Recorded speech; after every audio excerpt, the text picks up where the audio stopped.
This was the scene back in 2015 when Phoenix hosted a Super Bowl. Hard to forget that moment. No, and it was great, and we've been very lucky with 3 Super Bowls through the years, but the city is looking now at a stretch of years that we're facing without a large sporting event returning to the Valley. Fox 10's Matt Rodewald has been looking into that and how it may impact the local economy. Matt, you and I were looking at that rundown, and it was shocking not to see Phoenix on the list all the way through 2022.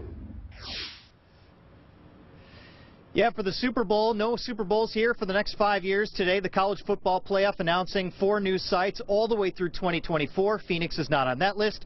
No Final Fours coming anytime soon. Why is this the case? Well, you have brand new buildings popping up in Minneapolis and Atlanta, and 2 more coming in Los Angeles and in Las Vegas. And privately, after the Final Four, a lot of whispers around the country about events being too spread out between the venue in Glendale, all the activities in Phoenix, and everyone staying up in Scottsdale. I spoke to the college football director today, Bill Hancock, who said that he enjoyed his experience in Phoenix 2 years ago, and he thought the building at the University of Phoenix Stadium is a terrific place. But still, no clear answers as to why no major sporting events are coming anytime soon.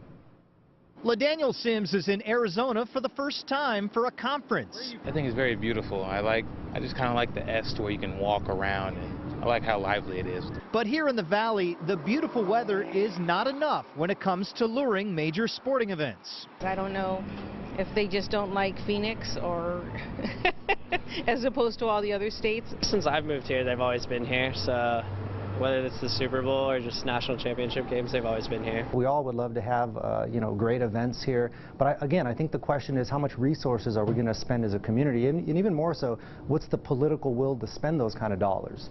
As a former mayor in California and now a lobbyist here in Phoenix, Lujan sees the immediate impact of not having those big games in the Valley. If you look at every study out there, the economic impact short term is significant. I think the question comes in more when you look long term down the road. I read a couple studies that the events definitely help out Phoenix a lot, especially tourism, and so always good for the city to get some more money somehow.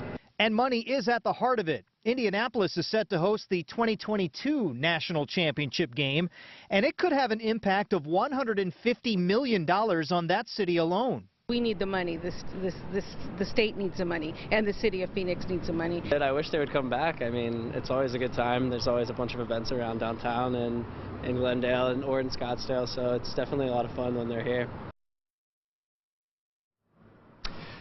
And it's not just the national championship games or the world championship events, but it's the all-star games. None of those are coming here for at least 2 years in any of the 4 major sports. None of the NFL or NHL drafts, now that they're being pushed around the country, they're not coming here either. The first and second round of the NCAA tournament, you won't see that here at least through 2022. The biggest sporting event coming, the 2020 Fiesta Bowl, which will be a national semifinal game.